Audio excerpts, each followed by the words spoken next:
से जो है हम लोग एक छोटा सा सीरीज़ स्टार्ट करने वाले हैं कि जिसमें आपका मैथ्स का फाउंडेशन को हम लोग स्ट्रॉन्ग करेंगे। अगर आपको इस छोटे से कोर्स को, जो कि मैं एक्चुअली फ्री रख रहा हूँ, करने का ज़रूरत है कि नहीं, आप मुझे खाली इस क्वेश्चन का आंसर को बता दो।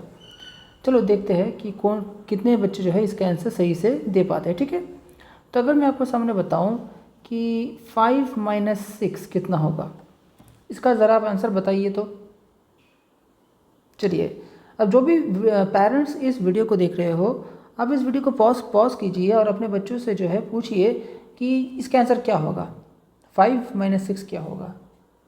अगर आपका बच्चा इसका आंसर -1 देता है, यानी कि उसका जो बेसिक्स है चलेगा, ठीक है, वीओ स्टार्ट करने के लिए ठीक है। लेकिन अगर इसका आंसर भी बच्चा गलत देता है तो आप कल्पना नहीं कर सकते हो कि बच्चे का क्या हालत है, क्या कंडीशन है। ठीक है, तो हम लोग इस चीज़ को भी ठीक करने वाले हैं।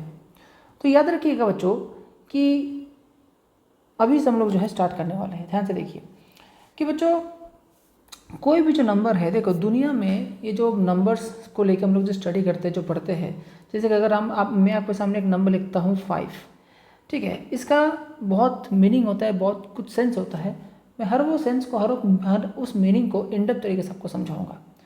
नंबर जो होता है ना बच्चों, ये एक्चुअली नंबर को समझने से पहले हम लोग को मैथ्स को समझना ज़रूरी है। देखिए, मैथ्स जो हम लोग पढ़ते हैं, जो मैथमेटिक्स के बारे में जो हम लोग बात कर रहे हैं, ये मैथ्स दो टाइप का होता था। एक को बोला जाता था प्योर मैथ्स और एक को बोला जाता था अप्लाइड मैथमेटिक्स।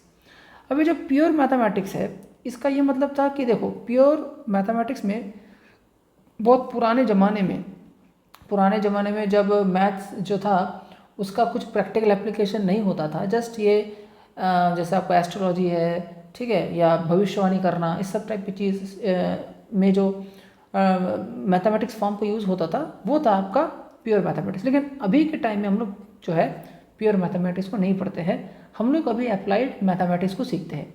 यानी कि जो भी मैथ्स आप सीखते हो, केमिस्ट्री में हो, फिजिक्स में हो, बायोलॉजी में हो या मैथ्स में है, वो सारे के सारे हम लोग अप्लाइड मैथमेटिक्स का ही वो पार्ट है। अब ये जो कोई भी नंबर हम लोग लिखते हैं, अगर मैं आपके सामने पूछूँ, अगर मैं आपके सामने लिखूँ कि एक सिंपल सी चीज़ है कि 5 + 6, आप क्या बोलोगे? सर इसका समीशन कितना है? 11। ठीक है, अगर मैं आपके सामने बोलूँ कि 5x + 6, क्या ये एडिशन होगा? आप बोलोगे अच्छा इसमें भी है। तो अगर पेरेंट्स इस वीडियो को देख रहे हो तो इसको पॉज करो और अपने बच्चों से पूछिए कि बच्चे इसका आंसर क्या दे रहे हैं। अच्छा, इसका एडिशन नहीं होगा। अब क्वेश्चन ये है कि क्यों इसका एडिशन नहीं होगा, इसको चलिए समझते हैं, बहुत इंपॉर्टेंट है। और ऊपर वाले में इसका एडिशन क्यों हुआ था उसको भी समझते हैं। देखो, ये जो नंबर होता है ना, जैसे 6, 5, 4, ये जो सारे 1 से लेके जो इन्फिनिटी तक जितने भी नंबर्स होते हैं, इनका कुछ एक पर्पस है। क्या पर्पस है? हर एक जो नंबर होता है, जैसे अगर मैं आपके सामने नंबर 5 लिख रहा हूँ, नंबर्स का यूज़ होता है कि कोई चीज़ को क्वांटिफाई करना। क्वांटिफाई मतलब क्या, कि मान लो कि आप यहाँ पे क्या है, यहाँ पे पेन है, ठीक है, तो आप क्या बोलोगे? 1 किस चीज़ को दर्शा रहा है कि यहाँ पे एक पेन है। इसी तरीके से यहाँ पे अगर 2 पेन हो तो आप क्या बोलोगे? यहाँ पे 2 पेन है। यहाँ पे अगर 3 पेन हो तो तब आप क्या बोलोगे? यहाँ पे 3 पेन है। तो टोटल हम लोग क्या बोलते हैं, इस सबको अगर ऐड किया जाए तो हम लोग क्या बोलेंगे? 3, 4, 5, 6 पेन है। यानी कि 1, 2, 3, 4, 5, 6 पेन है।